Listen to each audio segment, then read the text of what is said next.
Бисмиллахи рахмани рахим. Алхамдулиллах, ассалату вассаламу аля расулиллах. Амма бад. Ассаламу алейкум ва рахматуллахи та'аля ва баракату. Приветствую вас, уважаемые участники данного благословенного мероприятия. В том, что этот наш маджлис является баракатным, благословенным, у нас нет никаких сомнений, ибо ученые-богословы пишут: «Инда зикри салихин татаназзалу рахма». При упоминании праведников не сходит милость Всевышнего Аллаха. Досточтимый шейх Джамалдин Казикумовский, несомненно, был таким праведным рабом Всевышнего Аллаха, даже главой праведников своего времени, да будет свята его душа. Так как более подробно с жизнью и деятельностью досточтимого шейха можно будет ознакомиться в самой презентуемой сегодня книге, мы остановимся на некоторых достоинствах благословенного шейха, которых приводят ученые-богословы, а затем и поведаем немного о творчестве шейха, в частности, затронем самый главный его труд «Аль-Адаб аль-Мардия», которая вышла в русском переводе как «Этика, угодная Творцу». Итак, шейх Джамалдин Казикумовский, он был потомком посланника Аллаха, алейхиссалату вассалам. Его благословенное родословно восходит к Хусейну, который являлся сыном Али ибн Аби Талиба, 4-го праведного халифа, и Фатимы аз-Захры, дочери посланника Аллаха, алейхиссалату вассалам. И именно поэтому к его имени добавляют в литературе, везде в трактатах, вы увидите, к его имени добавляют почетный титул Ас-Саид или же Ниспа аль-Хусайни, что означает, что он относится к роду пророка, алейхиссалату вассалам. Шейх Джамалдин Казикумовский был выдающимся ученым-богословом. Об этом свидетельствуют и высказывания ученых-богословов, и сама жизнь и деятельность шейха, и творческое наследие, которое он оставил после себя. Далее, он был совершенным шейхом накшбандийской и кадирийской ветвей суфизма. Шейх Джамалдин был духовным преемником 3 наставников. Первый – это шейх Мухаммад аль-Яраги. В одном из своих писем шейх Джамалдин отмечает, что он принес искреннее раскаяние и вступил под духовное наставничество шейха Мухаммада Иракского в доме последнего в первую ночь месяца Рамадан 1241 года по мусульманскому летоисчислению. Это соответствует 8 апреля 1826 года по григорианскому календарю. То есть тогда ему было около 38 лет. И в том же году, обратите внимание, в том же 1826 году шейх Джамалдин Казикумовский получил от шейха Мухаммада Иракского официальное разрешение иджазу, которое позволяет ему заниматься духовным наставничеством людей в накшбандийском тарикате. То есть шейх Мухаммад Иракский за короткий срок, буквально за несколько месяцев, довел шейха Джамалдина до совершенства и возвел его в ранг духовного наставника. В то же самое время это указывает на великое достоинство шейха Казикумовского. Почему? Потому что это свидетельствует о том, что шейх Джамалдин Казикумовский обладал соответствующей духовной подготовленностью. За короткий срок стал шейхом, наставником. Далее, шейх Джамалдин Казикумовский имел официальное право на наставничество в накшбандийском тарикате и от Ас-Саида Таха аль-Халиди ан-Накшабанди ан-Нахри. Таха аль-Халиди, он был потомком, прямым потомком популярнейшего наставника во всем мусульманском мире, султана богопознавших шейха Абдул-Кадира аль-Джилани. И эта инвеститура шейха Джамалдина Казикумовского тоже сохранилась до сих пор. Помимо этого, шейх Джамалдин имел право на наставничество и в кадирийском тарикате, которое передал ему совершенный шейх Ибрахим аль-Кадири. Об этом повествует в своем агеографическом труде Табакату Хаджикан известный дагестанский шейх Шуайб Афанди аль-Багини. Довольно подробно. Далее, шейх Джамалдин Казикумовский Куддиса Сиру был духовным наставником великих имамов Гази Мухаммада и Шамиля, как об этом пишет сам сын шейха Джамалдина Абдурахман. Особенно шейх Джамалдин дал духовное воспитание имаму Шамилю, воспитав в нем выдающегося предводителя мусульман. А дочь Джамалдина Захидат стала женой имама Шамиля. Далее, шейх Шуайб Афанди после приведения некоторых достоинств шейха Джамалдина и истории его кончины в своем труде пишет, что у совершенного шейха, достойного Зуль Джанахайн, шейха Джамалдина, имеется такое множество достоинств, что невозможно всех описать.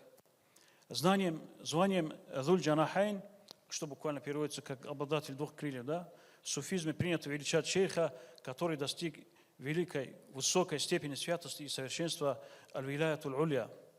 Шейх Джамалдин Казикумовский также был и кутбом своего времени, имеется в виду верховным наставником. Он оставил после себя и множество людей, которых воспитал и довел до духовного совершенства. Известные имена 8 его духовных преемников, среди которых наиболее известными являлись и шейх имам Шамиль, Мамад Дибир Рочи и другие. Да пребудет довольство Всевышнего Аллаха над ними всеми. Касательно творчества шейха Джамалдина Казикумовского, Куддиса Сирру, перу досточтимого шейха принадлежит несколько произведений на арабском и на лакском языках в различных отраслях наук. Отделом науки Муфтията Республики Дагестан были изданы 2 произведения шейха Джамалдина в переводе на русский язык. Одно из этих произведений посвящено большим грехам, тяжким грехам. И, иншаллах рахман, мы намерены в ближайшем будущем, если даст Всевышний Аллах, доработать это издание и переиздать. Сейчас наличия их нету, доработать и переиздать в ближайшем будущем, иншаллах рахман. И второе, наиболее значимое из его трудов, из его произведений, и наиболее известное среди них, это «Аль-Адаб аль-Мардия фи тарикати Накшабандия», которая в русском переводе вышла под названием «Этика, угодная Творцу». В ней собраны основные этические нормы накшбандийской ветви суфизма, которые необходимо соблюдать ее последователям. И шейх Джамалдин Казикумовский в этой книге, говоря о суфизме, как о науке, посредством которой рабы Всевышнего Аллаха добиваются искренности, ихсана, богослужения, поклонения Всевышнему Аллаху, досточтимый шейх Джамалдин отмечает следующее.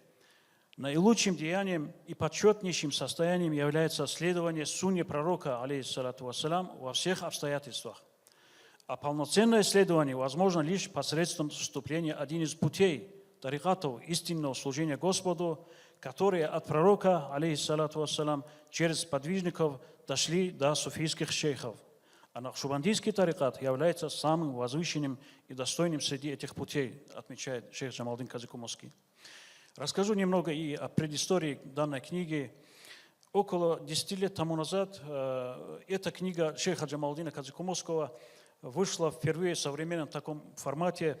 Книга была подготовлена к изданию под группой ученых-богословов, под чутким руководством муфтия Республики Дагестан шейха Ахмада Афанди Куддиса Сирру.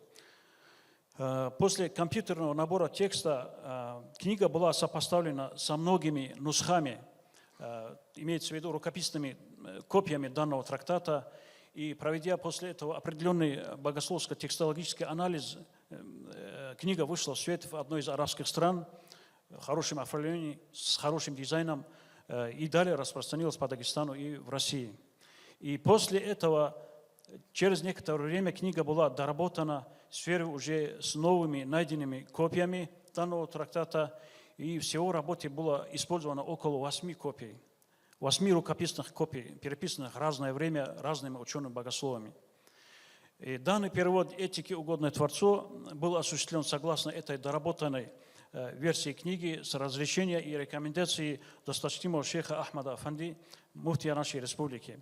Мы дополнили данную книгу шейха предисловием, добавили биографию шейха, разъяснили суфийские термины в скносках и дали необходимые комментарии, а также в конце книги приведено приложение об особенностях сильсиля, об особенностях цепи духовной преемственности накшбандийской ветви суфизма. Книга также прошла каноническую экспертизу под руководством доктора шариатских наук Мухаммада Кахибского и других ученых-богословов, за что и им выражаем мою благодарность. Обратите внимание, дорогие братья и сестры, ведь не зря досточтимый шейх муфти Ахмад Афанди Куддиса Сирру уделил внимание в первую очередь книгам, посвященным этикету, поведению мусульман. И из числа книг шейха Хасана Афанди Куддиса Сирру, досточтимый шейх Ахмад Афанди прежде всего подготовил к изданию 2 книги «Хуласатуль Адаб» и «Тамбиу Саликин», которые также посвящены этическим нормам мусульманина. О чем же это говорит? Это, во-первых, свидетельствует о большом внимании, которое муфти Республики Дагестан уделяет оживлению религиозно-научного наследия наших ученых-богословов, в том числе и шейха Джамалдина Казикумовского, Куддиса Сирру. Во-вторых, говорить о значимости в нашей жизни соблюдения нами этикета, приводимого досточтимым шейхом Джамалдином, Хасаном Афанди и другими учеными-богословами в своих ценных трудах. Да поможет нам Всевышний Аллах изучить такие труды шейхов и претворять в жизнь содержимое этих книг. И в дальнейшем, если будет угодно Всевышнему Аллаху, мы намерены посвятить отдельное исследование, детальное исследование жизни и деятельности досточтимого шейха Джамалдина Казикумовского. И с этой целью мы уже определенный материал собрали, среди которых есть и оригинальные документы. И да пребудет довольство Всевышнего Аллаха над шейхом Джамалдином Казикумовским, и да наделит нас в судный день благодатью его трудов и заступничеством в судный день, иншаллах рахман. Вассаламу алейкум ва рахматуллахи та'аля баракатух.